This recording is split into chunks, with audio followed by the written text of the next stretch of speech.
Morning everyone. এতিয়া মই দুপৰীয়া ভাত বনাবৰ কাৰণে ৰেডি।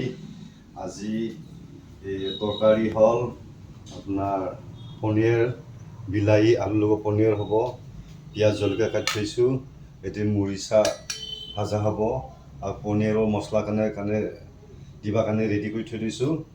এইফালে ভাত বহালোঁ, এইফালে তেল গৰম কৰি আছোঁ পনীৰ ভাজিবৰ কাৰণে। এই পনীৰটো ভাজি ল'ম আগতে, গৰম তেলত দি দিলোঁ পনীৰটো।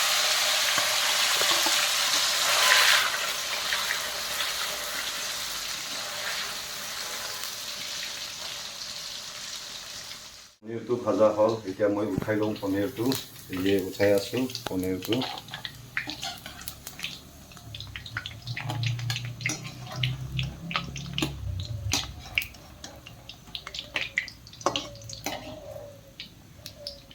ভাজি লৈ লওঁ আগতে।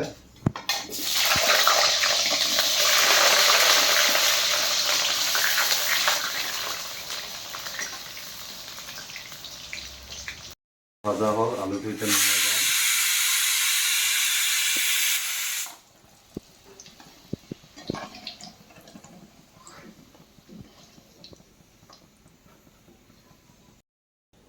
পিঁয়াজ জলকীয়া আদা ৰচুন এইটো ভাজি লওঁ তেলত।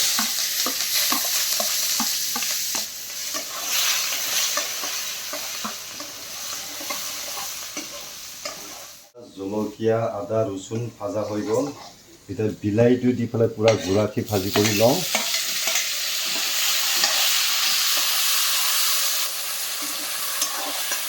গুড়া কৰি ভাজি ল'লোঁ পূৰা ভাঙি। তাৰপিছত আলু ভাজাটো লগতে দিলোঁ, ইয়াৰ লগতে ভাজি দিলোঁ লগতে। হৈ গ'ল, এতিয়া পানী দিওঁ। এই পানী দিছোঁ।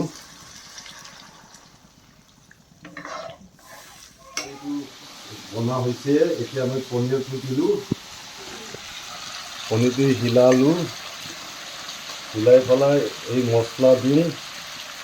পনীৰ মছলাটো দিওঁ,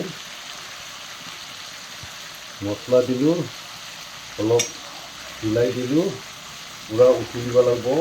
আজি কিন্তু বনোৱা ধুনীয়া হৈছে দেই, খাই মস্তি লাগিব। ধুনীয়া হৈছে পনীৰ তৰকাৰী আজি। আৰু পনীৰ বিলাহী আলু ধুনীয়াকৈ বনাইছোঁ। আৰু লগতে এইফালে ডাঠা মৰিচা শাক আৰু পনীৰৰ লগত ভাজি আছোঁ।